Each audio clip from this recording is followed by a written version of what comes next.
Selamat datang di Angsara Online. Terima kasih sudah mengklik video ini. Jangan lupa klik tombol subscribe-nya dan like video ini. Enjoy the video. Di sini saya akan menceritakan pengalaman istri saya sewaktu saya kelas 3 SMP. Kejadian ini saya alami sekitar tahun 2013 dan menginjak akhir ke 2014. Setiap bulan di sekolah kami selalu mengadakan perkemahan Kamis Jumat atau biasa disebut perkaju. Seperti biasa, pembina kami menunjuk ketua untuk melaksanakan pembinaan di acara perkaju tersebut, atau bisa dibilang ketua panitia. Perkemahan Kamis Jumat ini diikuti dari kelas 1 dan kelas 2, sedangkan kelas 3-nya dijadikan pembina atau panitia.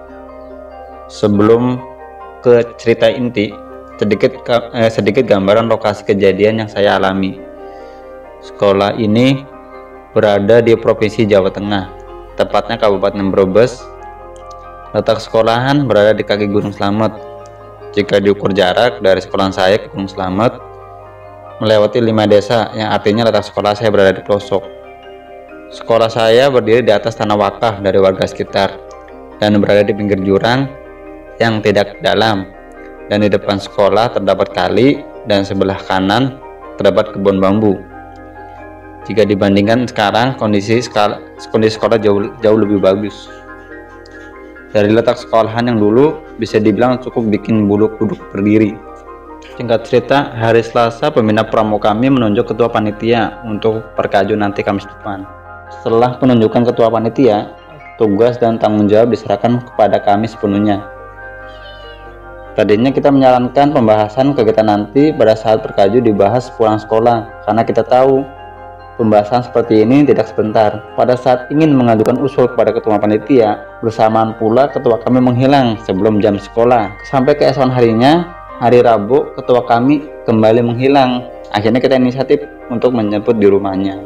Sekitar jam 3 sore, kita pun datang ke rumah Pak Ketu. Alhamdulillahnya Pak Ketu ada di rumah. Ramai-ramai kita memarahinya, dan Pak Ketu hanya tersenyum cengengesan. Kemudian kita membuat janji kumpul di sekolahan jam 4.30 atau setengah 5 sore. Dan seperti biasa pula, kalau tidak ngaret bukan orang Indonesia namanya. Pada pukul 5.30 atau setengah 6 baru pada ngumpul, termasuk Pak Ketu. Kami semua masuk ke kelas, baru mengucapkan salam dan beberapa kata dari Pak Ketu. Azan maghrib berkumandang. Akhirnya kita memutuskan untuk sholat maghrib terlebih dahulu. Singkat cerita, rapat baru dimulai pukul 07.30 atau setengah 8 malam. Pada saat rapat berlangsung, tidak ada hal ganjil yang kami rasakan, seperti tidak ada apa-apa. Rapat berlangsung sampai pukul 1 malam atau 1 dini hari. Berhubung sudah larut malam, akhirnya kita memutuskan untuk menginap di sekolahan. Yang perempuan tidur di kelas sebelah dan yang laki-laki tidur di kelas yang tadi dibuat rapat. Salah satu anggota kami namanya Topik iseng menakut-nakuti teman perempuan yang tidur di kelas sebelah. Selama beberapa menit kemudian, suara jeritan terdengar dari kelas sebelah dan dibarengi tawa puas dari Topik dan kawan-kawan. Kami menjajarkan meja-meja untuk tidur dan membiarkan kursi dan meja berantakan. Selang 30 menit kemudian terdengar lagi teriakan dari kelas sebelah dan berlari ke kelas kami. Kami bangun dan buru-buru membuka pintu kelas. Wajah mereka pucat dan nampak ketakutan. Kami pun bertanya, ada apa? Mereka menjawab, ada suara perempuan ketawa dan itu lumayan lama. Itu cuma halusinasi saja, kata kami. Akhirnya mereka meminta untuk tidur di kelas kami. Singkat cerita, pukul 2 dini hari terdengar suara mandi di WC sekolah. Saya berpikir, masa ada orang yang mandi malam-malam gini? Terlebih lagi di daerah pegunungan yang lumayan dingin.